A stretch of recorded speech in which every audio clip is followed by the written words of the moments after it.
Benjamin Franklin.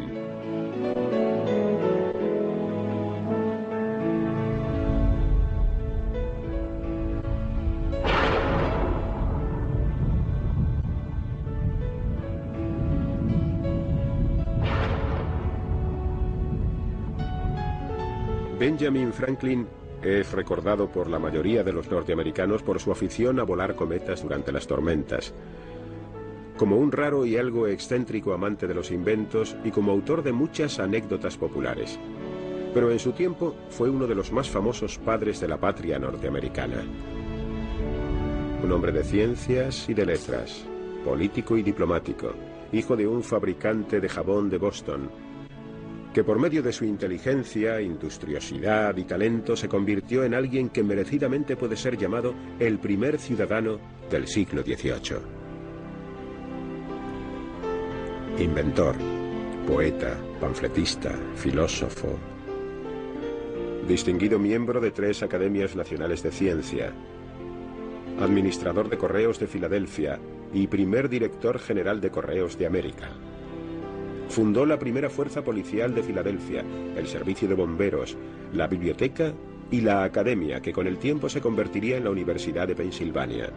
Fue delegado en la Convención Constitucional y ayudó a redactar la Declaración de Independencia. Y es considerado como uno de los mayores hombres de Estado y embajadores de los Estados Unidos. También tuvo sus detractores. Hubo quien pensó que Franklin era peligroso y poco digno de confianza. Alguien deseoso de decir cosas que se tradujeran en beneficios, que le reportaran honores o confundieran a sus enemigos.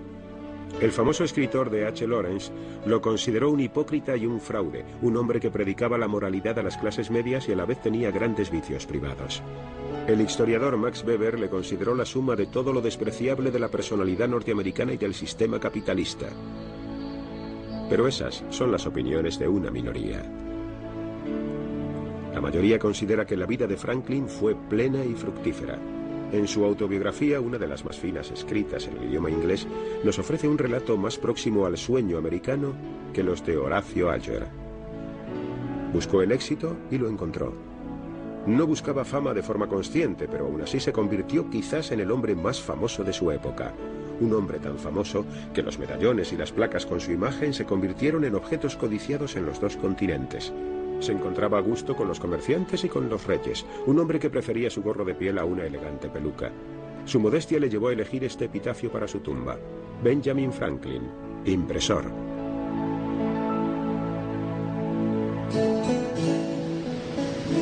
Benjamin Franklin nació el 17 de enero de 1706 en Boston y era el 7º hijo de Abaya Folger Franklin, segunda mujer de Josiah Franklin. Su padre era tintorero y fabricaba candelabros. Había llegado a Massachusetts desde las tierras centrales de Inglaterra hacía 23 años. El joven Benjamin era un ávido lector y su padre, Josiah, creyó que debía ser clérigo. Sin embargo, la familia no tenía dinero suficiente para costearle los estudios. En lugar de eso, a los 12 años se puso a ayudar a su padre a fabricar candelabros. Luego ayudó a su hermano como impresor. El mundo de la imprenta le puso en contacto con libros nuevos, ideas y escritores. 2 baladas compuestas cuando tenía 12 años y repartidas por las calles de Boston fueron sus primeras incursiones literarias. Más tarde las llamaría su desdicha. Cuando su hermano comenzó a publicar en The New England Courant, Benjamin comenzó a aficionarse de tal manera al periodismo que pronto empezó a meter de noche por debajo de la puerta sus ensayos. En secreto disfrutaba cuando eran alabados por las mejores plumas de la redacción. Escribió una versión de la plegaria de Dios que en su opinión era superior a la de la Biblia, en estilo y teología. Reescribió el libro de plegarias y publicó un número limitado de copias.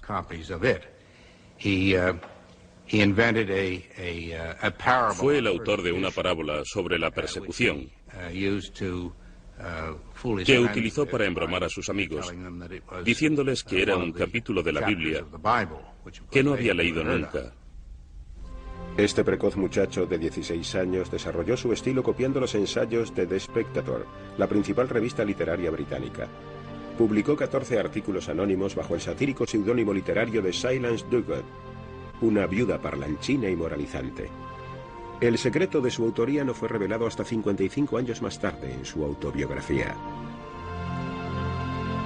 Aprisionado entre su oficio de aprendiz y bajo la dura mano de su hermano, Benjamin se decidió a escaparse, diciéndole al capitán de un barco que necesitaba salir de forma discreta de la ciudad porque tenía problemas con una muchacha. Era mentira, pero consiguió lo que quería. Después de una escala miserable en Nueva York, Benjamin, con 17 años, llegó a Filadelfia en octubre de 1723. Estaba hambriento, sucio, no tenía amigos ni dinero. La muchacha que 7 años más tarde sería su esposa, Deborah Reed, se rió de él cuando lo vio por primera vez en el paseo marítimo. Exhausto y buscando un lugar donde descansar, se metió en un templo cuáquero y, no conociendo la forma callada que estos tenían de rezar, se quedó dormido enseguida. Pronto encontró trabajo como ayudante de impresor. Debido a un sorprendente golpe de suerte, la carta que escribió a sus padres explicándoles dónde estaba y por qué había huido fue leída casualmente por el gobernador de Pensilvania, Sir William Kidd.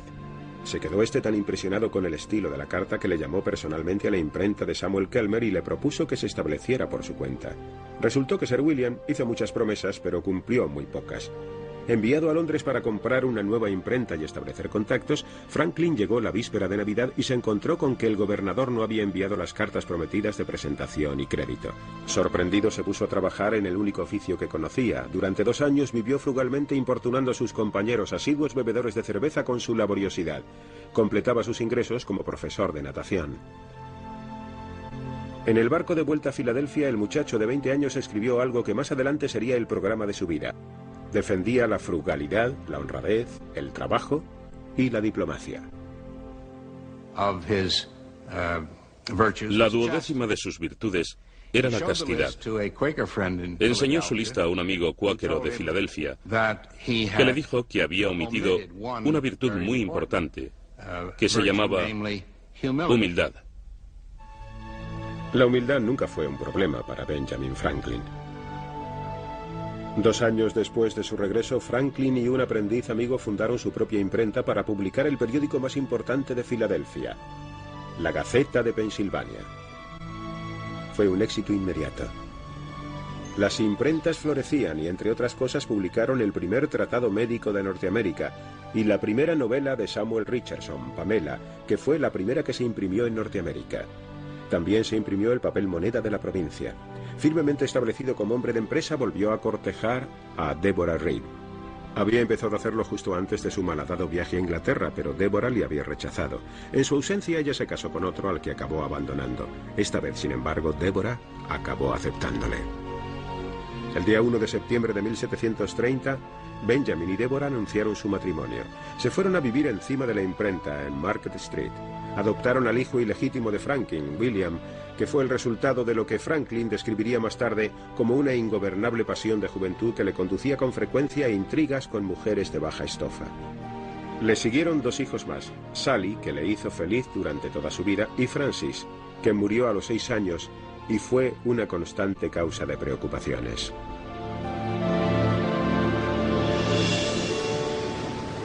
Franklin prosperaba al mismo ritmo que Filadelfia. Se puede casi asociar el comienzo de la transformación de Filadelfia en la primera ciudad de Norteamérica con el primer éxito financiero y literario de Franklin, el almanaque Poor Richard.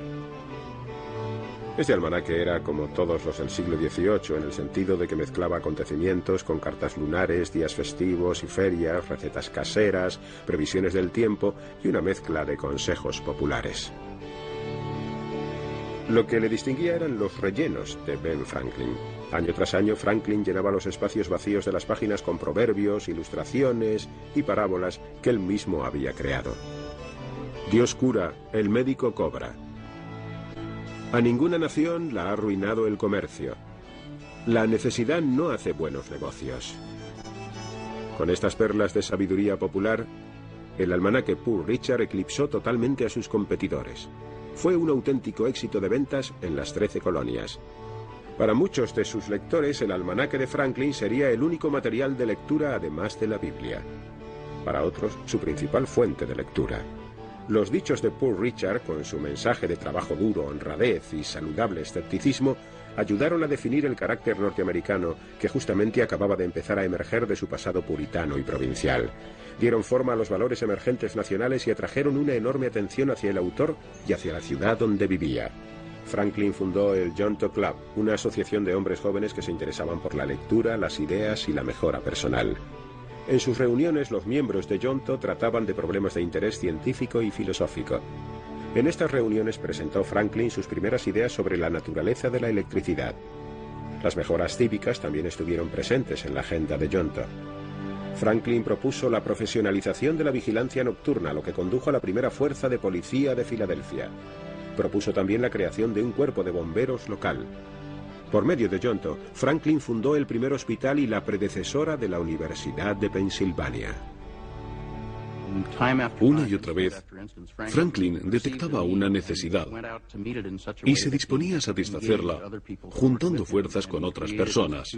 Creó varias instituciones que no dependerían de él para su supervivencia en el futuro. Hoy en día son instituciones que han permanecido con nosotros gracias a su previsión. Según iba creciendo la personalidad de Franklin, crecían sus negocios. Fundó sucursales de su imprenta en casi todas las ciudades de la costa este, quedándose con un buen porcentaje de la franquicia. Con una aguda visión para las oportunidades económicas, Franklin monopolizó el mercado del papel de imprenta en Pensilvania y con ello pudo imponer sus precios. Utilizó su posición de director general de correos para mejorar la circulación de sus periódicos y su rentabilidad. Desde luego, la principal fuente de ingresos de Franklin a lo largo de toda su vida fue la imprenta. Se retiró de los negocios en 1748, pero para entonces tenía cierto número de participaciones con sus antiguos compañeros en lugares como Charleston, Barbados, Newport, Woodbridge y Nueva Jersey.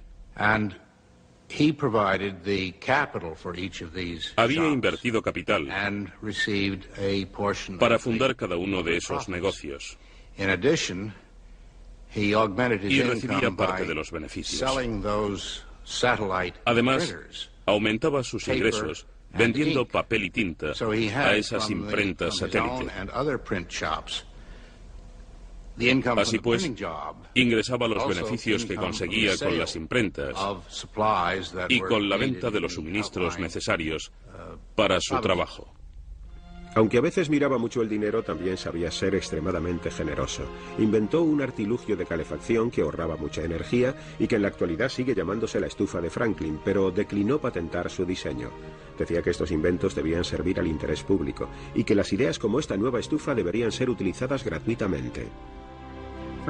El sentido filantrópico de Franklin es lo que yo denomino de naturaleza colectiva. Su benevolencia ayudó a sus coetáneos e hizo mucho bien a la sociedad. De hecho, su filantropía, su idea de la benevolencia, tenía su origen en la religión. Hacer bien a la humanidad era su forma de comprender a Dios. Entre sus numerosos inventos, tales como su máquina electrostática y una hermosa armónica de cristal, ninguno fue tan significativo como el pararrayos, el resultado de muchos experimentos científicos. Franklin propuso el tamaño correcto del conductor, la tierra apropiada y la forma en que se debía colocar en los edificios. Los pararrayos actuales son muy parecidos a los que él propuso. Antes de que realizara sus trabajos en electricidad durante la década de 1740, las entonces misteriosas fuerzas que se almacenaban en las botellas de Leyden servían para hacer trucos de feria. Los experimentos de Franklin siguieron una aproximación mucho más científica. La electricidad, cuando él era joven, no pasaba de ser un truco de feria. Se utilizaban botellas para almacenarla y darle descargas a la gente. Pero ¿en qué consistía? La gente no tenía ni idea. Lo que él consiguió con sus experimentos fue establecer las leyes que rigen en el campo de la electricidad, cómo almacenarla y cómo utilizarla. Creó palabras que todavía utilizamos: positivo, negativo, batería y otras similares. Desde luego, los resultados de sus estudios marcaron grandes hitos en la historia. Conquistó al relámpago del cielo y el cetro de los tiranos. Fue Franklin el primero que postuló que la electricidad era un fluido que se movía a lo largo de materiales conductores, desde lo que él denominó polo positivo al polo negativo. Quizás su mayor intuición fue su creencia de que el relámpago no era más que una versión mucho mayor de la chispa que saltaba de la botella de Leyden. Para demostrarlo, llevó a cabo su famoso experimento con una cometa y una llave. Franklin tenía el genio necesario para reducir los principios básicos a ejemplos muy sencillos. Escribió en 2 listas las características de la electricidad y las de los relámpagos. Las comparó y le pareció que coincidían. Luego probó con el famoso experimento. A Franklin le pareció que la única forma de probar su teoría sobre el relámpago era colocando una barra conductora en lo alto de una torre de iglesia, pero incluso la más alta no era lo suficientemente elevada. A mediados de 1752, con un cielo amenazador, Franklin y su hijo William construyeron y volaron una cometa. Se dio cuenta muy pronto de que los hilos de la cometa se comenzaban a separar, lo que era síntoma de que se estaban cargando. Colocó una llave de bronce en la cuerda y luego la rozó con los nudillos. Una chispa saltó. El relámpago era realmente la manifestación de una enorme carga eléctrica estática. El experimento se hizo muy famoso y cuando se recuerda se piensa en un Franklin de pelo canoso con su hijo, un chiquillo. La realidad es que Benjamin tenía 46 años y estaba en su plenitud. Su hijo William tenía 21. Cuando su experimento fue confirmado de manera independiente en Francia, la reputación de Franklin se propagó por todo el mundo. Franklin debía su reputación, y no parte pequeña de su éxito como político y diplomático, a sus logros científicos. Le dieron una gran reputación internacional, incluso antes de que visitara Londres y París. Algunos clérigos de Norteamérica, Inglaterra y Francia condenaron a Franklin porque decían que el relámpago era la forma en que Dios castigaba a los pecadores y que el hombre no debía intervenir en sus asuntos. Pero Ben Franklin, hombre de razones científicas, los despreció. Conforme sus teorías sobre la electricidad y la efectividad de sus pararrayos ganaban más adeptos, su reputación como hombre que había dominado el rayo se extendió. Pronto, Benjamin Franklin se convirtió en el norteamericano más conocido en Europa.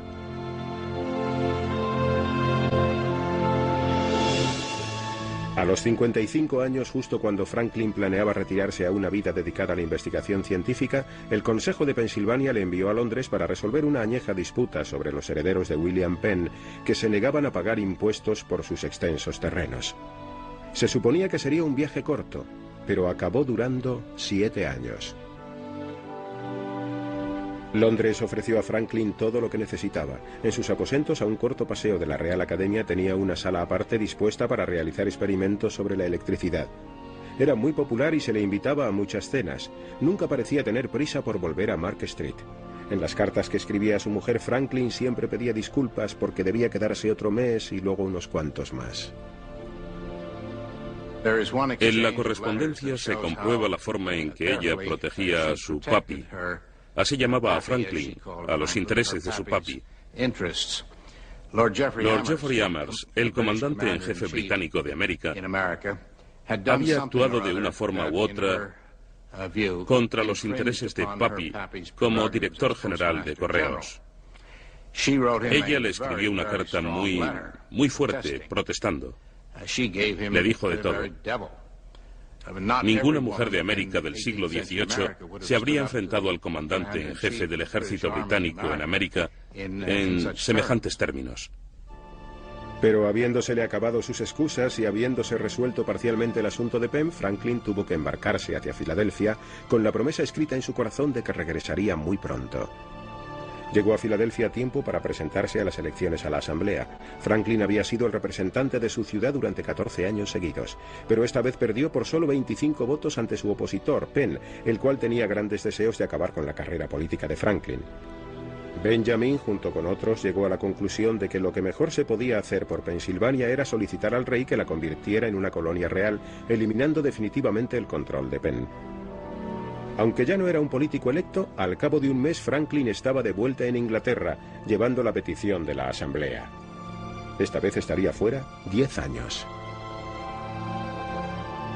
Grandes avatares eclipsaron los problemas con Penn. En 1765, casi por voto unánime, el Parlamento decretó un nuevo impuesto colonial sobre todo el papel impreso, documentos legales, libros, periódicos, incluso naipes.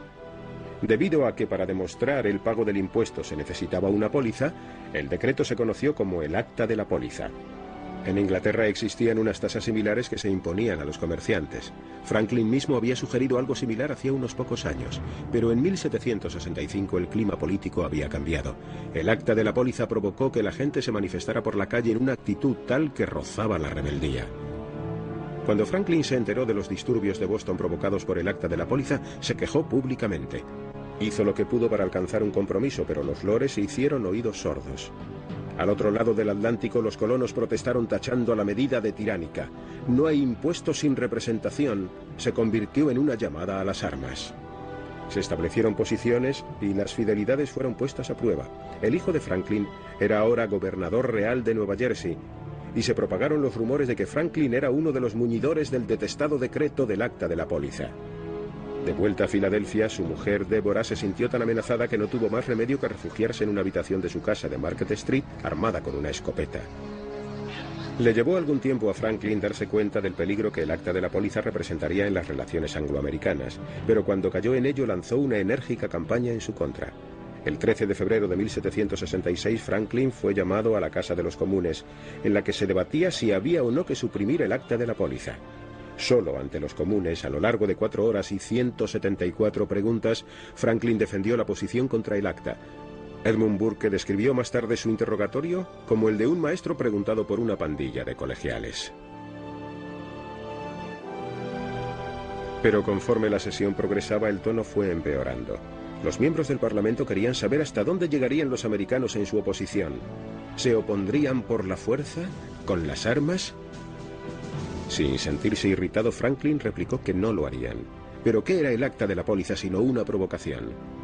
Al igual que muchos otros que a lo largo de una década clamarían por la independencia, Franklin seguía siendo un enérgico abogado de una vigorosa unión entre Inglaterra y sus colonias.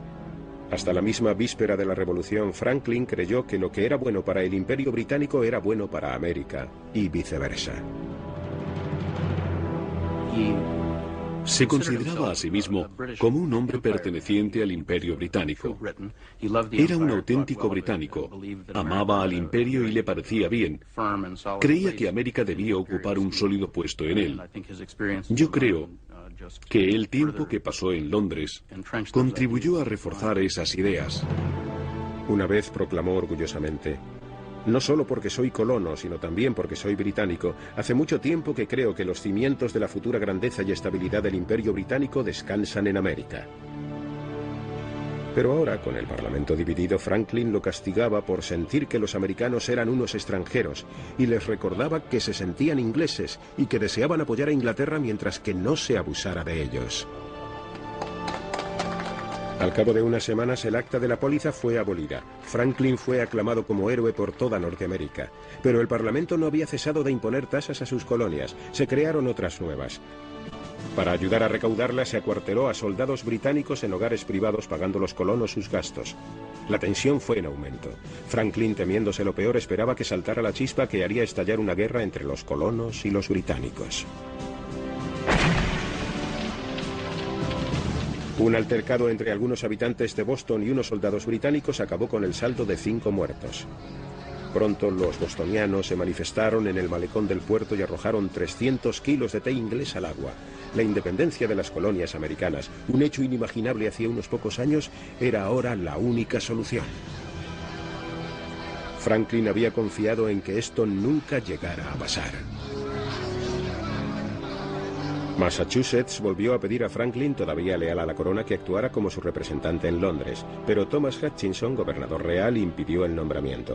Cuando Franklin afirmó que el envío de más soldados a Boston solo demostraba la mala voluntad de Inglaterra hacia sus colonias, se le contestó que esas tropas habían sido enviadas a petición de Hutchinson. El gobernador Hutchinson había escrito una serie de cartas a los administradores coloniales británicos criticando a Massachusetts. En ellas decía que lo que él denominaba las libertades inglesas debían ser abolidas. Reducidas, creo que fue el término que empleó. Unos cuantos años más tarde, le enseñaron esas cartas a Franklin. Se apoderó de ellas y las envió a algunos amigos de Massachusetts y les dijo que no deberían ser publicadas, sino circuladas discretamente entre los dirigentes coloniales. Desde luego, la idea no era realista y acabaron siendo publicadas en Boston, armando un gran revuelo. Los indignados bostonianos exigieron inmediatamente que Hutchinson fuera depuesto de su cargo y que fuera Franklin quien presentara la petición al rey. Franklin lo hizo y Hutchinson solicitó una audiencia para defender su reputación. Cuando la noticia llegó a Londres, el escándalo acerca del traidor que había mostrado unas cartas privadas a los colonos fue enorme. Hubo varios sospechosos. Por supuesto, Franklin quiso mantener el anonimato. Pero cuando uno de sus amigos fue acusado, Franklin sintió que debía admitir que había sido él el que las había mostrado. Inmediatamente las autoridades británicas fueron informadas del hecho. El 11 de enero de 1774, 6 días antes de cumplir 68 años, Franklin recibió una invitación para presentarse ante el Consejo Privado en Londres. El tono era amable. Franklin confiaba en que el Consejo acabaría considerando la petición para deponer a Thomas Hutchinson como gobernador de Massachusetts. Pero cuando 3 semanas más tarde compareció ante dicho Consejo, se dio cuenta de que le habían llamado por haber mostrado las cartas de Hutchinson. La sala estaba repleta de pares y espectadores. Lord Gower presidía la sesión. Franklin soportó el interrogatorio durante hora y media, mientras que el procurador general Alexander Wedderburn, un escocés tendencioso y parcial, le sometió a sus preguntas de forma agresiva. El ataque de Wedderburn fue malintencionado, cortante y personal. Wedderburn, el procurador general, aprovechó cualquier ocasión para humillar y vilipendiar a Franklin. Fue el centro del interrogatorio a Franklin, que duró hora y media. Franklin estuvo callado y lo soportó todo. Wedderburn dijo que con hombres como Franklin en libertad, los papeles de los caballeros no estarían seguros a menos que se guardaran bajo llave. La audiencia rió su ocurrencia. Cuando Wedderburn dijo que Franklin era un ladrón, aplaudieron. Cuando todo terminó, Franklin tranquilamente abandonó la sala sin decir una palabra. Los colonos compañeros de Franklin sospechaban desde hacía mucho tiempo que era demasiado inglés. Ahora los ingleses consideraban que era demasiado americano. Antes de acudir al Consejo el 29 de enero de 1774, Franklin era un inglés leal. Cuando salió de él, era un americano revolucionario.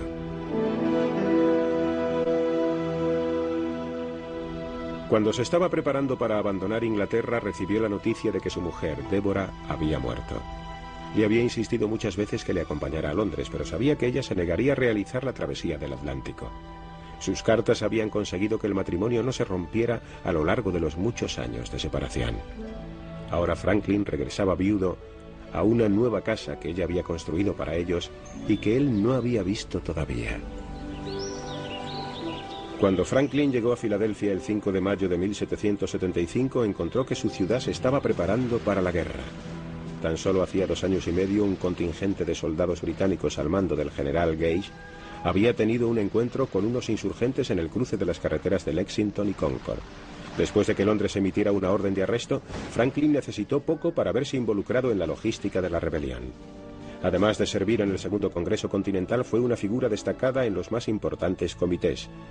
Durante el verano de 1776, Franklin pasó a formar parte del comité de 5 personas encargado de redactar la Declaración de Independencia. En respuesta al primer borrador de Thomas Jefferson, Franklin dijo que se debían evitar las palabras sagradas e innegables cuando describían ciertas verdades. Franklin sugirió que el texto debía ser revisado para que dijera: mantenemos que esas verdades son evidentes. Cuando el documento estuvo dispuesto para ser firmado, John Hancock, que había escrito su nombre lo suficientemente grande como para que el rey no tuviera que utilizar gafas, avisó que a partir de entonces todos deberían permanecer unidos, a lo que Franklin añadió: así es, debemos permanecer unidos o nos colgarán por separado. Desesperadamente necesitados de armamento, la recién independizada nación americana buscó ayuda en Francia. Para esta importante misión eligieron a Franklin. A pesar de su edad, aceptó el encargo. Ir a Francia supondría otra larga separación de su hija Sally y de su nieto. La rebelión estaba adquiriendo tintes personales. Franklin y su hijo William, gobernador de Nueva Jersey y fiel a Inglaterra, estaban irremediablemente divididos acerca de la cuestión. Conforme los ataques británicos arreciaron, tuvo que romper con muchos de sus amigos británicos. Envió una amarga carta a su amigo William Strahan, que terminaba diciendo: «Tú y yo hemos sido viejos amigos. Ahora eres mi enemigo y yo soy el tuyo. Benjamin Franklin». A sus 70 años de edad, debilitado por la gota y cálculos en el riñón, Franklin partió rumbo a Francia el mismo día en que el Congreso aprobó la Declaración de Independencia. Con él viajaban las esperanzas de una nación para conseguir el éxito en una desesperada guerra contra la mayor potencia militar del momento. Extraoficialmente, Francia estaba ansiosa por hacer todo lo que pudiera por molestar a su enemiga ancestral sin necesidad de declararle la guerra. En momentos en los que no estaba claro que la causa americana triunfara, Francia no deseaba verse envuelta en una guerra contra Gran Bretaña apoyando a un perdedor, pero tampoco se podía permitir desperdiciar a un aliado potencialmente importante. En un mundo ambiguo lleno de espías y agentes dobles, Franklin maniobró cuidadosamente, arreglando los envíos de armas y los pagos o créditos para satisfacer la deuda.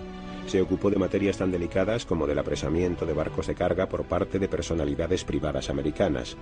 También trató de que sus compatriotas, orgullosos de luchar contra la monarquía y la aristocracia, no molestaran a la realeza y nobleza francesas, que podrían ayudarles a que la revolución tuviera éxito. El desastre estaba a la vuelta de cada esquina. Cuanto más se acercaba a la corte de Luis XVI y María Antonieta, más cuidado debía tener. Franklin era un ministro sin cartera que representaba un estado que no había sido reconocido, pero como persona tuvo un gran éxito. Se le festejaba, se brindaba por él y se le alababa por doquiera que fuese. Era el maestro reconocido de la electricidad. Cuando John Adams llegó a Francia para unirse a la delegación americana, descubrió que todo el mundo, desde el más importante ministro de Estado hasta el último chambelán, parecían conocer a Le Bon Docteur. Yo diría que tuvo un gran talento con Francia. Para aquel momento tenía grandes cualidades. Le gustaba reír. Siempre he creído que los primeros colonos eran demasiado serios. Le gustaba la buena comida, el buen vino, la buena compañía y el flirteo. Todo eso era muy francés y no casaba muy bien con la Nueva Inglaterra de aquellos días. Se encontró a sus anchas, por decirlo así, cuando fue a Francia. El retrato de Franklin estaba en todas partes, sobre las mesas, enmarcado en placas, medallones, anillos, abrigos, sombreros y cajas de rapé. Pero lo que más sorprendió a la rígida sensibilidad yanqui de Adams fue la forma en la que las mujeres de todas las edades buscaban la compañía de aquel personaje regordete, calvo, gotoso y septuagenario, tratando de llamar su atención. A las mujeres les gustaba Franklin por una razón muy sencilla, porque les prestaba atención. Eso era así entonces y es así ahora. Franklin parecía fascinarlas. Una vez una joven le invitó a pasar una noche de verano con ella. Franklin le respondió si no podía esperar a que las noches fueran más largas. Pero de todas las damas, dos en particular llamaron poderosamente su atención: Madame Brillon y Madame Helvetius. Madame Brillon era vecina suya en Passy, donde pasó sus primeros 6 años en Francia, una compañera casi permanente. Cuando la conoció, ella tenía unos 30 años, era bella, elegante, madre de 2 hijos y mujer de un rico caballero que a su vez era un dotado músico y compositor. Ella dijo que había comenzado su relación con él debido a que estaba impresionada por su gloria y genio. Se las arregló para que se lo presentaran. Su romance duró años. En algún momento, Franklin se convirtió en un ardoroso cortejador. Madame Brillon era muy tímida. Sabía perfectamente que estaba casada, que tenía hijos y que no debía pasar de ciertos límites. Así que astutamente cambió la relación existente a la de padre e hija. Desde entonces en adelante, Franklin se referiría a ella como mi niña y ella le llamaría papá. Si en Passy Franklin buscaba un amante, encontró una hija encantadora.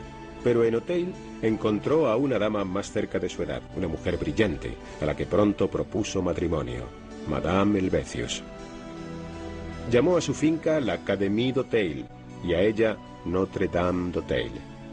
Madame Helvetius, hija de una de las grandes casas de Lorena, guardaba un lejano parentesco con la misma María Antonieta. Era escritora y había sido bohemia de joven. Desde luego, Madame Helvetius era muy diferente de Madame Brillon. Era 30 años mayor, una viuda de 60 años, con un magnífico círculo de amistades en su casa de Auteuil. Franklin mantuvo tal amistad con ella que siempre tenía dispuesto un lugar en su mesa, tanto si iba a comer como si no. Debía experimentar una gran satisfacción al saberse tan querido. A sus salones acudían los grandes filósofos de la Ilustración. Durante el resto de la estancia de Franklin en Francia pertenecería al círculo íntimo de amistades de Madame Helvetius. En sus notas sobre ella muestra la gran maestría de la sensualidad francesa al escribirle ambiguas cartas de amor.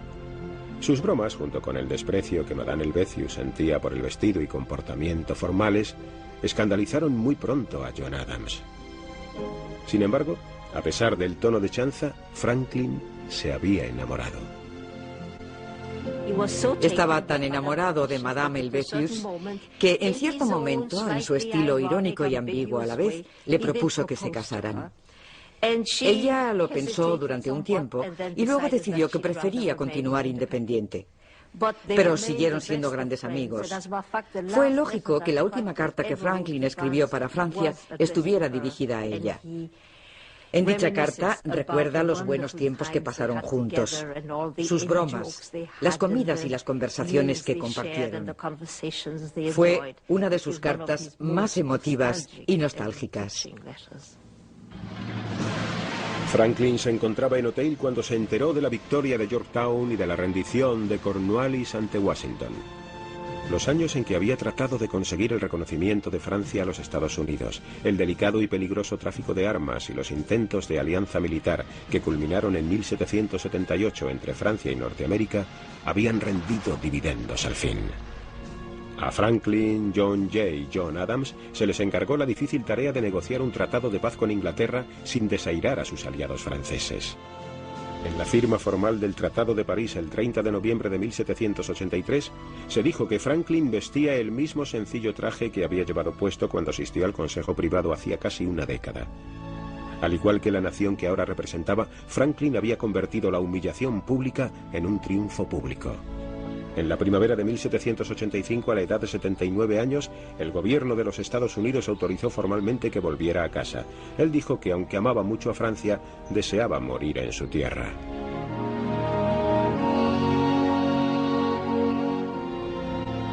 Benjamin Franklin había ido a Francia como negociador y regresaba convertido en famoso representante de un Estado soberano. Era considerado, en cierta manera, como alguien más grande de lo que en realidad era. Se le tomaba por un hombre rural, un filósofo rural, una especie de noble salvaje, algo que era muy corriente en su tiempo. Pero a la vez se daban cuenta de que era una persona muy compleja, prácticamente el mayor científico mundial. Era el Einstein del momento. Les gustaba su sencillez, su buen humor. Creían que era cuáquero, o al menos así le llamaban. Sabía aprovecharse muy bien de lo que la gente pensaba de él, y les daba lo que ellos querían. Durante el viaje de 6 semanas, el viejecillo de 80 años ignoró el dolor de sus cálculos de riñón y se pasó los días registrando la temperatura del agua. Seguía en su intento de 30 años de hacer un mapa de la corriente del Golfo. De vuelta a casa, apenas acababa de escribir a un amigo: por fin me veré libre de la política durante el resto de mi vida. Vuelvo gustoso de nuevo a mis queridas distracciones científicas, cuando se le pidió que representara a Pensilvania en la Convención Constitucional. Aunque su participación en los debates en verano de 1787 fue mínima, hizo que los delegados que se habían estancado llegaran a un compromiso. Después de que el borrador de la nueva Constitución fuera leído a la Convención, Franklin se levantó para manifestar su opinión. Franklin, al final de la convención, antes de que los miembros firmaran, hizo que un amigo leyera un discurso en el que decía: no estoy de acuerdo con algunos apartados de la Constitución, ni sé si alguna vez lo llegaré a estar. Pero he vivido lo suficiente para darme cuenta de que he mantenido ideas que fueron ciertas y que ahora son falsas. De esta manera, invitó a sus compañeros a que cuestionaran un poco su infalibilidad y firmaran el documento como él mismo hizo. Y así lo hicieron. En su lecho de muerte, Franklin escribió a un científico amigo francés: «Nuestra nueva constitución ha quedado establecida y parece segura su permanencia. Pero en este mundo solamente hay dos cosas ciertas: la muerte y los impuestos». Postergado en la cama, moribundo, su hija Sally confiaba que pudiera vivir todavía durante mucho tiempo, pero él le dijo: «Espero que no». El buen doctor murió calladamente a altas horas de la noche el 17 de abril de 1790, a los 84 años de edad. Monsieur Franklin, deberías haberte quedado en Francia. Aquí todos te aprecian y te quieren, te adoran. Tus compatriotas americanos no hacen más que criticarte, no dicen más que cosas malas de ti. Incluso tu funeral fue celebrado con más pompa en Francia. El Senado francés guardó luto, cosa que el americano no hizo. Aquí en Francia se te rindieron grandes homenajes. Tu influencia fue mucho mayor. En América, siento tener que decirlo, te tendrán por mujeriego en el futuro. Mucho del genio de Francia te ha acompañado siempre. Carl Van Doren resumió la vida y obra de Franklin teniendo en cuenta sus muchos logros y diciendo de él que era una armoniosa multitud humana. George Washington dijo estas palabras sobre él: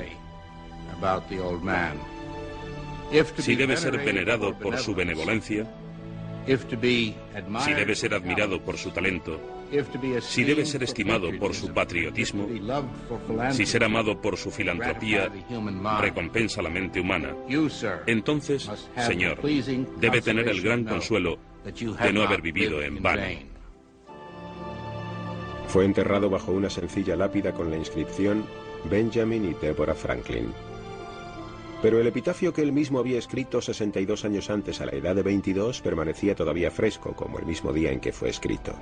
Aquí yace el cuerpo de Ben Franklin, impresor. Como un viejo libro con la cubierta vieja, su contenido está desgastado. Sus letras y sus dorados serán pasto de los gusanos. Pero no se perderá el trabajo, porque como él creía, aparecerá de nuevo en una edición más elegante, corregida y mejorada por el autor.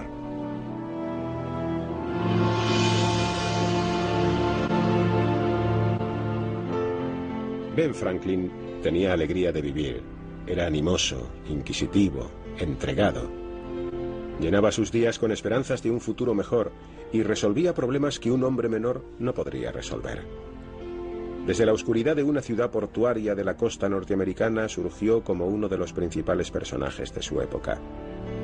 Las anécdotas que ejemplifican su honradez y sabiduría han pasado a ser pequeños tesoros. Los artistas han tenido siempre a gala pintar su retrato o esculpir su imagen. En un mundo en que se creía que los norteamericanos eran personas rudas, él fue ejemplo de sabiduría y refinamiento. A los que consideraban que los norteamericanos eran tan salvajes como sus fronteras, él les presentó una imagen de civismo y ciencia. Su vida es el ejemplo de los hombres hechos por sí mismos, hombres que se educaron y se motivaron solos. Hizo mucho en muchos campos. Sus biógrafos hablan de un hombre que era a la vez editor, político, científico y hombre de Estado. Fue un autor con tanto o más ingenio como cualquier otro del siglo XVIII. Cualesquiera que fueran sus virtudes o defectos, Benjamin Franklin redefinió la imagen del norteamericano ante todo el mundo.